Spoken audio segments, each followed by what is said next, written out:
رسول الکریم اما بعد فاعوذ باللہ من الشیطان الرجیم بسم اللہ الرحمن الرحیم فلا وربک لا یؤمنون حتی یحکموک فیما شجر بینہم ثم لا یجدوا فی انفسہم حرجا مما قضیت ویسلموا تسلیما صدق اللہ العظیم وصدق رسولہ النبی الکریم ونحن علی ذالک من الشاہدین والشاکرین والحمد للہ رب العالمین رب اشرح لی صدری ویسر لی امری واحلل عقدۃ من لسانی یفقہوا قولی۔ برادران اسلام، یہ پارہ 5واں ہے، سورۃ نساء ہے، سورۃ نمبر 4 ہے، اس کی آیت نمبر ہے 65۔ اس میں پہلے تو یہ چند سوال ہیں، اس کے بعد جب یہ آپ سنیں گے ترجمہ اور تفسیر پھر آپ کو فائدہ ہوگا۔ ہم مسلمان سمجھتے ہیں ہم نے کلمہ پڑھا ہوا ہے، ہم جنتی ہیں، ہم پر ہمیں آزادی ہے، بس ہم نے کلمہ پڑھ لیا ہے۔ تو یہ ہماری اپنی سوچیں ہیں۔ پہلی بات تو یہ سمجھیں، کلمے کا پہلا تقاضا یہ ہے کہ کلمے کو صحیح پڑھا جائے، اس کا ترجمہ سمجھا جائے، اس کی تفسیر سمجھی جائے۔ کلمے میں پہلا حصہ توحید کا ہے، لا الہ الا اللہ محمد رسول اللہ۔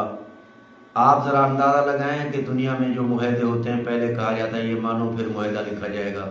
اللہ فرماتے ہیں پہلے لا کہو، نہیں میرے سوا کوئی معبود نہیں، میرے سوا کوئی عبادت کے لائق نہیں، میرے سوا کوئی سجدے کے لائق نہیں، الا اللہ، صرف میں ہی سجدے کے لائق ہوں۔ محمد رسول اللہ، محمد صلی اللہ علیہ وآلہ وسلم اللہ کے رسول ہیں۔ اب جو اسلام کے 5 ارکان ہیں، پہلا رکن یہی توحید و رسالت ہے۔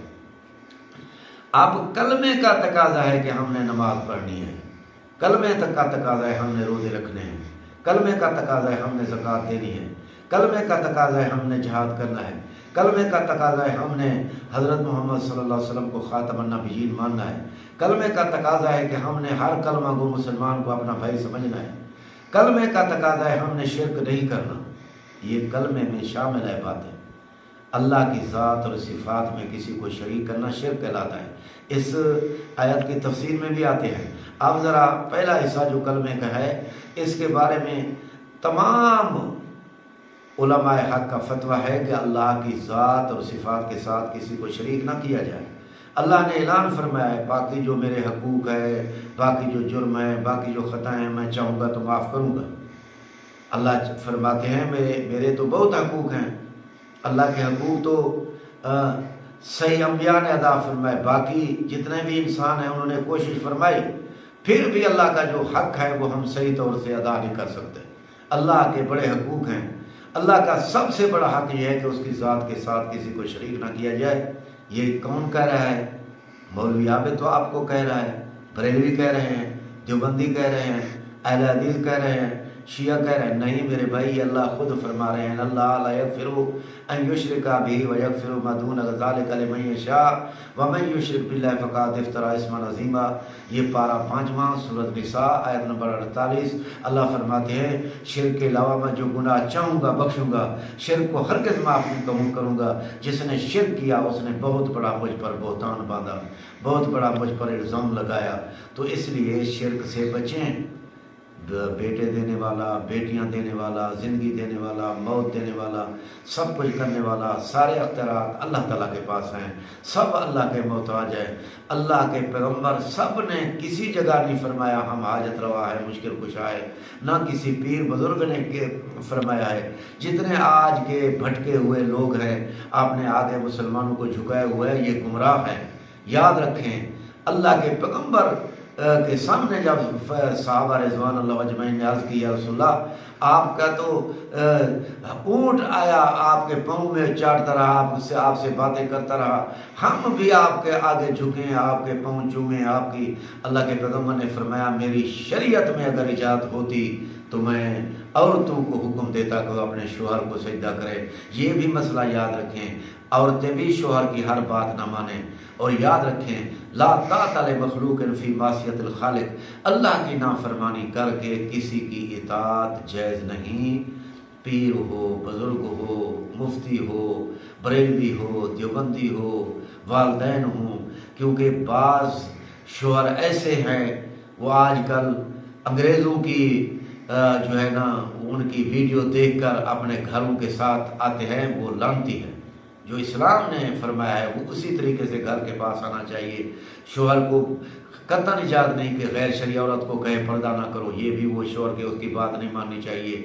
ہر وہ بات جو ماں باپ کہیں، والدین کہیں، بہن بھائی کہیں، پیر بزرگ کہیں، جو شریعت کے خلاف ہو، کوئی ایسا بزرگ پیر ہو جو کہے میرے سامنے میں آپ کے باپ کی حیثیت رکھتا ہوں آپ پردہ نہ کریں، وہ یہ باتیں اللہ کو ہرگز پسند نہیں ہیں۔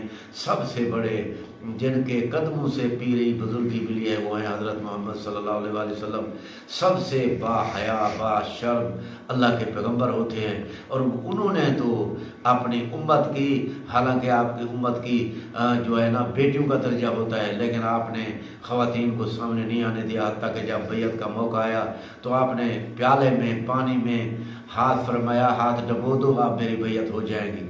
تو اس طرح کے واقعات حدیث مبارکہ سے ملتے ہیں۔ یہ جو آیت جو میں نے پڑھی ہے سورۃ النساء کی آیت نمبر 65 ہے، اللہ فرما رہے ہیں فلا وربک، یہ ذرا دھیان دینے کی بات ہے، سو قسم ہے تیرے پروردگار کی، اللہ فرماتے ہیں لا یؤمنون حتی، نہیں مومن بن سکتے، حتی یہاں تک کہ یحکموک فیما شجر بینہم، جب تک اپنی زندگی میں آپ کے فیصلوں کو نہ مان لیں، ثم لا یجدوا فی انفسہم حرجا، اور اپنے دل میں بھی ان فیصلوں کو تسلیم نہ کریں۔ اگر ان کو دل میں تسلیم نہیں کریں گے پھر بھی وہ مومن نہیں، حرجا مما قضیت ویسلموا تسلیما، دل و جان سے آپ کے فیصلوں کو مان لیں۔ کون؟ مسلمان، کلمہ پڑھنے والے۔ ماشاءاللہ آپ تو کلمہ پڑھتے ہیں، اللہ کے پیغمبر کے فیصلے کو نہیں مانتے۔ اللہ کے پیغمبر نے فرمایا من ترک الصلاۃ متعمدا فقد کفر، جس نے جان بوجھ کر نماز چھوڑی اس نے کفر کیا۔ اللہ کے پیغمبر نے فرمایا والدین کا، اللہ نے کے پیغمبر نے بھی فرمایا، قرآن میں آیا وَقَضَىٰ رَبُّكَ أَلَّا تَعْبُدُوا إِلَّا إِيَّاهُ وَبِالْوَالِدَيْنِ إِحْسَانًا، یہ سورۃ بنی اسرائیل 15واں پارہ آیت نمبر 23 ہے۔ اللہ فرماتے ہیں ہاں میری ذات کے ساتھ کسی کو میری ذات کے ساتھ شریک نہ کرو، والدین کے ساتھ احسان کرو، والدین کے ساتھ بھلائی کرو، والدین کے ساتھ اچھا سلوک کرو، اور آگے فرمایا کہ ان میں سے ایک یا دونوں بوڑھے ہو جائیں تو ان کو اف تک نہ کہو، ان کے آگے اپنے پر بچھا دو، مطلب ان کے آگے عاجزی کسی کے ساتھ پیش آؤ۔ تو یہ بھی ہم اللہ کے پیغمبر کی بات نہیں مان رہے۔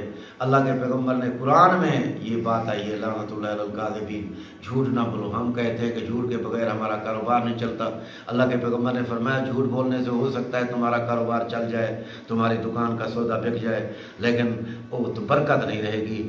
وہ ہو سکتا ہے 10,000 کماؤ تو 20,000 آپ کے خرچ ہو جائیں، دوائیوں پر لگ جائے۔ تو اللہ ہم سب کو ہدایت عطا فرمائے۔ تو یہاں جو بات فرمائی گئی ہے کہ تم مومن نہیں بن سکتے جب تک اللہ کے پیغمبر کے فیصلے کو نہ مانو۔ اب ہم نے اللہ کے پیغمبر کے فیصلوں کو جس طرح ماننا چاہیے نہیں مانتے، شادیاں ہم اپنی مرضی سے کرتے ہیں، شیطان کو خوش کرتے ہیں۔ اب تو بعض ایک میں گھر کے قریب سے گزرا، میرے دوست تھے وہ بھی سید تھے، انہوں نے فرمایا یہ بھی ہمارے سید ہیں، ان کی شادی ہونے والی ہے، یہ ہفتہ ہو گیا ہے گانے چلا رہے ہیں۔ تو کیا سید ایسے ہوتے ہیں؟ آپ کو پتہ ہونا چاہیے سید کے معنی ہے سردار، سید کے معنی ہے اعلیٰ، سید کے معنی ہے اہل بیت، سید کے معنی ہے اللہ کے پیغمبر کا خاندان۔ اور حضرت امام احمد رضا خان بریلوی بڑا پیارا شعر کہہ کے گئے ہیں، تیری نسل پاک میں ہے بچہ بچہ نور کا، تو بھی آقا نور ہے، تیرا سب گھرانہ نور کا۔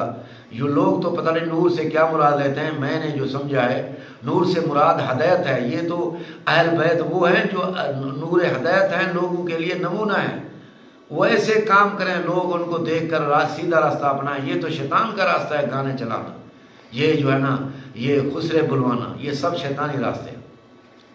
یہ آل رسول یہ بھی سن لیں، سب سے اولو العزم پیغمبر اور بہت ہی شان والے پیغمبر نوح علیہ السلام، جن کو آدم ثانی کہا گیا ہے، جنہوں نے 950 سال تبلیغ فرمائی ہے، جب ان کا بیٹا خلق ہو رہا تھا انہوں نے اللہ سے عرض کی یا اللہ یہ میرا بیٹا ہے، اس کو بچا لے، تو اللہ نے کیا جواب دیا؟ کھولیں 12واں پارہ سورۃ ہود آیت نمبر 45، 46، 47 کا مطالعہ کریں۔ اللہ فرماتے ہیں یا نوح انہ لیس من اہلک انہ عمل غیر صالح، اے نوح یہ تمہارا بیٹا نہیں، اس کے اعمال خراب ہے۔ تو اللہ کے پیغمبر کو یہ جواب دیا گیا، بعد میں یہ فرمایا گیا ہے میرے پیغمبر ایسے سوال مجھ سے نہ کرنا، پھر اللہ کے پیغمبر نے معافی مانگی، یا اللہ میں ایسی باتیں پھر نہیں کہوں گا۔ تو یار آپ آل رسول ایسے ہوتے ہیں، آپ جو ہے نا آپ بھنگ بھی پی رہے ہیں، آپ نشے بھی کر رہے ہیں، آپ رات کو شیطانی ویڈیو بھی دیکھتے ہیں، آپ اپنے گھروں میں گانے بھی چلاتے ہیں، آپ اسلام کی دھجیاں اڑا رہے ہیں، آپ پیغمبر اعظم کے طریقے کو چھوڑ چکے ہیں، ماشاءاللہ ایسے آل رسول ہوتے ہیں۔ آپ میرے بھائی کی محمد سے وفاتوں نے تو ہم تیرے ہیں، یہ جہاں چیز ہے کہ لوگ قلم تیرے ہیں، ہم آل رسول کا احترام کرتے ہیں جو اللہ کے پیغمبر کے نقش قدم پر چلے، ہم گناہگار آل رسول کا بھی احترام کرتے ہیں، کیونکہ ہمیں حکم ہے ہر آدمی کا احترام کرو، ورنہ وہ جو مرتبہ ملنا تھا آپ اس کو چھوڑ چکے ہیں، آپ اپنی وراثت کو چھوڑ چکے ہیں، آپ کی وراثت ہے پیغمبر اعظم کا طریقہ۔ اب جو ہے نا اس سورۃ نساء کی آیت نمبر 65 میں جو اللہ جو حضرت عمر فاروق رضی اللہ تعالیٰ عنہ کا واقعہ مفسرین نے لکھا ہے، ایک یہودی ایک منافق، وہ آپس میں ان کا کوئی تنازع تھا، اللہ کے پیغمبر کی خدمت میں آئے، تو کیونکہ یہودی حق پر تھا تو اللہ کے پیغمبر نے یہودی کے حق میں فیصلہ فرمایا۔ بعد میں وہ منافق سوچنے لگا حضرت عمر فاروق جوشیل ہے، میں اپنے آپ کو اگرچہ دل کا مسلمان نہیں، اوپر سے مسلمان ہو سکتا ہے میرا ساتھ دے، تو وہاں جا کر انہوں نے حضرت عمر فاروق رضی اللہ تعالیٰ عنہ کا دروازہ کھٹکھٹایا۔ تو جب حضرت عمر فاروق رضی اللہ تعالیٰ عنہ کو دروازہ کھٹکھٹایا تو حضرت عمر فاروق رضی اللہ تعالیٰ عنہ بیت تشریف لائے، پوچھا کیا معاملہ ہے؟ انہوں نے کہا یہ یہودی ہے، میں مسلمان ہوں، ہمارا آپس میں تنازع ہے، تو یہ فیصلہ فرمایا۔ انہوں نے کہا جہاں اللہ کا پیغمبر موجود ہو، کائنات کا سردار موجود ہو، رحمت للعالمین موجود ہو، شان والا پیغمبر موجود ہو، کائنات میں اعلیٰ ترین عبادت بزرگ تو ہی کی سمکسر موجود ہو، میں کون ہوں فیصلہ کرنے والا؟ تو فوراً یہودی بولا فیصلہ اللہ کے پیغمبر نے میرے حق میں کر دیا۔ تو حضرت عمر فاروق رضی اللہ تعالیٰ نے فرمایا ہاں ہاں بیٹھے میں بھی فیصلہ کرتا ہوں۔ حضرت عمر فاروق رضی اللہ تعالیٰ عنہ فوراً گھر سے تشریف لے گئے، تلوار لے کر آ کر منافق مسلمان کی گردن اڑا دی۔ جب انہوں نے گردن اڑائی تو شور مچ گیا، ہر طرف سے شور پھیل گیا کہ حضرت عمر فاروق رضی اللہ تعالیٰ عنہ نے مسلمان کو قتل کر دیا۔ تو اللہ نے یہ آیات نازل فرمائیں جو اب میں آپ کے سامنے پڑھ رہا ہوں، فلا وربک لا یؤمنون حتی یحکموک فیما شجر بینہم۔